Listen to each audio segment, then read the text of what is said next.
Hello friends, welcome back to my YouTube channel. कैसे आप सब? आई होप आप सभी अच्छे होंगे और आपकी जो प्रेगनेंसी जर्नी है काफ़ी अच्छी चल रही होगी।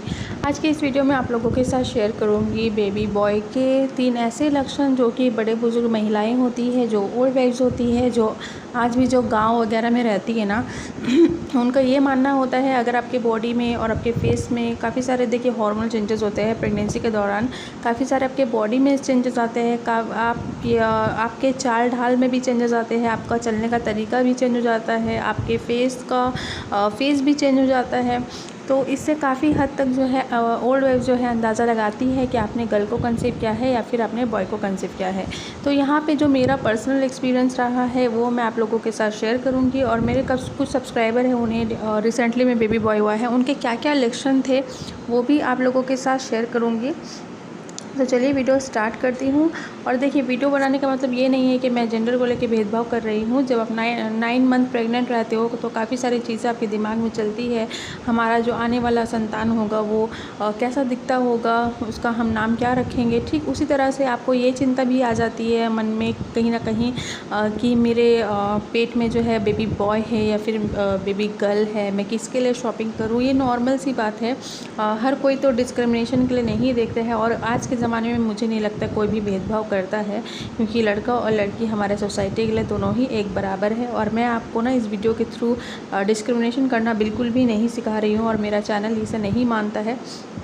बस मेरा जो पर्सनल एक्सपीरियंस रहा है वही आप लोगों के साथ शेयर कर रही हूँ। आप इसे मैच कीजिए और फन वे में लीजिए। देखिए आपके साथ ये मैच होता है नहीं होता है, फिर आपका रिज़ल्ट क्या होगा, मतलब गर्ल होगी या फिर बॉय होगा, कितना परसेंटेज तक मतलब सिम्टम्स आपके साथ मैच हुए या नहीं हुए। आप इसे तो जो है अंदाज़ा लगा सकती हैं, अनुमान लगा सकती हैं, लेकिन मैं आपको यही बोलूँगी कि सबके सिम्टम्स अलग अलग होते हैं प्रेगनेंसी के दौरान।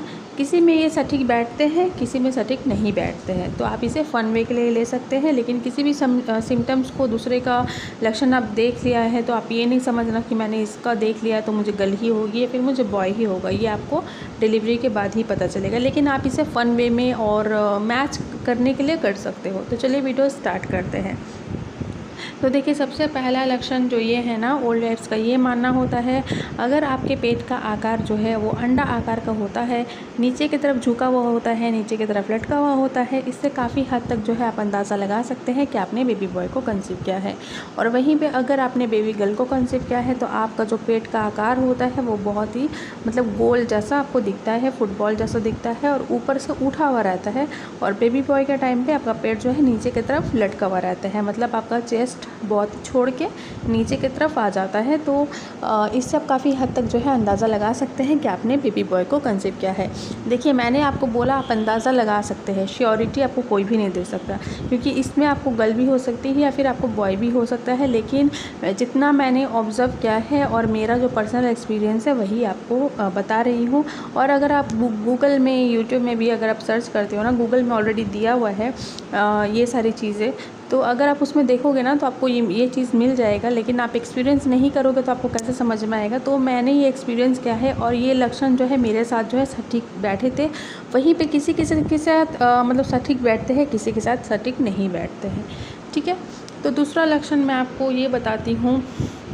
बोला जाता है ना कि अगर आपने बेबी बॉय को कंसीव किया है तो पहला 3 महीने में तो आपको पता ही है बहुत ही तबीयत ख़राब होता है, जैसे वॉमिटिंग वगैरह बहुत ज़्यादा ही होती है, आपको गंदी गंदी स्मेल आती है, तो बहुत ज़्यादा ही वॉमिटिंग होती है, नोज़िया, मॉर्निंग सिकनेस, ये सारी चीज़ों की दिक्कत होती ही है। लेकिन ओल्ड वाइफ्स और बड़े बुजुर्ग महिलाओं की ये बातें होती है ना, अगर आपको वॉमिटिंग बहुत ही लिमिटेड हो रही है, मतलब उबकाई जैसे आ रही है और वॉमिटिंग उतना नहीं हो रहा है, तो इससे आप काफ़ी हद तक जो है अंदाज़ा लगा सकते हैं कि आपने बेबी बॉय को कंसीव किया है। वहीं पे अगर आपने बेबी गर्ल को कंसीव किया है तो आपको वॉमिटिंग भी होती है, आपको मॉर्निंग सिकनेस भी होती है, आपको नोज़िया वगैरह की समस्या मतलब सभी की समस्या आपको होती है फर्स्ट 3 मंथ में। लेकिन बेबी बॉय के टाइम पे आपको उबकाई जैसा फ़ील होता है, लेकिन वॉमिटिंग नहीं होता है।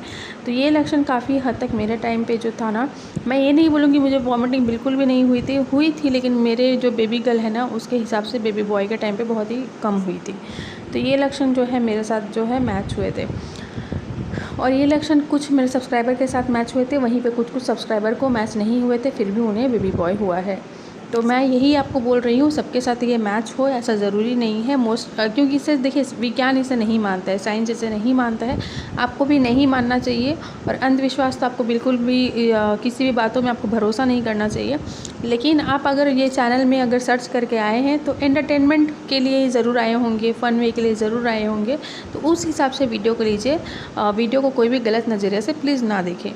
तो देखिए तीसरा लक्षण मैं आपको बताती हूँ।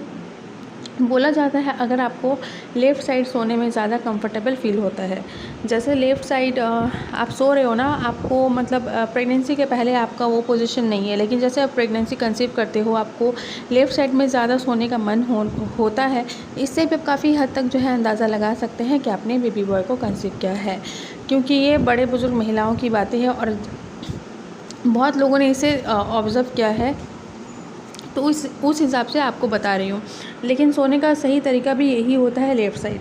अगर आप लेफ़्ट साइड सोते हो तो आपके बच्चे में जो भी प्लासेंटा के थ्रू जो भी चीज़ें जाती है ना, जैसे ऑक्सीजन, ब्लड सप्लाई, जो भी आप खाते हो, प्लासेंटा मतलब अच्छे से काम करता है आपके बच्चे तक। मतलब प्लासेंटा के थ्रू जो भी खाना वगैरह जाता है ना, अच्छी मात्रा में मतलब जाता है और आपका बच्चे का विकास भी बहुत ही अच्छे से होता है, डेवलपमेंट ग्रोथ बहुत ही अच्छे से होता है। तो आपका सही पोजीशन होता है लेफ़्ट साइड ही सोना। लेकिन हम हमेशा तो लेफ़्ट साइड नहीं सो सकते। एक ही करवट में सोने से क्या होता है ना, पेन होने लगता है। तो आप थोड़ी देर के लिए राइट हो जाइए, फिर आप लेफ़्ट हो जाइए। लेकिन राइट हो सकते हैं, लेकिन स्ट्रेट सोना, बिल्कुल ही सीधे होके सोना, ये प्रेगनेंसी में नहीं करना चाहिए। अगर आप सीधे होके सोते हो ना तो प्लासेंटा अच्छे से काम नहीं करता है, और प्लासेंटा अगर अच्छे से काम नहीं करेगा तो आपके बच्चे में न्यूट्रिशन, ऑक्सीजन, खाना वगैरह अच्छे से नहीं जाएगा, तो आपका बच्चा का डेवलपमेंट भी अच्छे से नहीं होगा। तो इसलिए प्रॉपर तरीका ये होता है आप लेफ़्ट साइड सोइए या फिर राइट साइड सोइए, लेकिन सीधे तो बिल्कुल भी नहीं सोना चाहिए प्रेगनेंसी के दौरान। तो ये थे मेरे कुछ 3 लक्षण जो कि ओल्ड वाइफ्स का मानना होता है। और देखिए ओल्ड वाइफ्स की जो बातें हैं ना, वो कहीं ना कहीं 80% तक मेरे टाइम पे काम किया था। और ऐसा नहीं कि उनकी हर बातें रॉन्ग होती है, कुछ है ना तुक्का जैसा लग जाता है, कुछ नहीं लगता है। तो आपको दूसरे के बातों पे भरोसा नहीं करना है। ये आपको तभी पता चलेगा जब आपकी डिलीवरी हो जाएगी। और आपको चाहे गर्ल हो चाहे बॉय हो, माँ बनना ही दुनिया का सबसे बड़ा ब्लेसिंग्स है, ये मुझे लगता है। तो आपको टेंशन नहीं लेनी चाहिए। आप बस अपना खान पान का ध्यान रखिए। आप जितने अच्छे से जितनी अच्छी चीज़ें खाएंगे, आपके बच्चे में वही सारी चीज़ें वही सारी न्यूट्रिशंस आपके बच्चे में जाएंगे, तो आपका बच्चा भी बहुत ज़्यादा ही हेल्दी होगा। और आपको ये कोशिश करनी चाहिए कि आपका सेफ डिलीवरी हो, आपका बच्चा हेल्दी हो। आपको इतना नहीं सोचना चाहिए। हाँ मतलब ये चीज़ माइंड में आ ही जाती है कि लड़का होगा या लड़की होगी, क्योंकि 9 मंथ कोई छोटी जर्नी नहीं होती है। तो आप फ़न वे के लिए ले सकते हो, मतलब एंटरटेनमेंट वे के लिए आप देख सकते हो। लेकिन फिर भी मेरी आपसे रिक्वेस्ट है, गुजारिश है कि किसी भी लक्षण को 100% नहीं मानना। तो चलिए इसी के साथ वीडियो स्टॉप करती हूँ। मिलती हूँ आप लोगों के साथ नेक्स्ट वीडियो पे। तब तक के लिए bye bye guys, take care.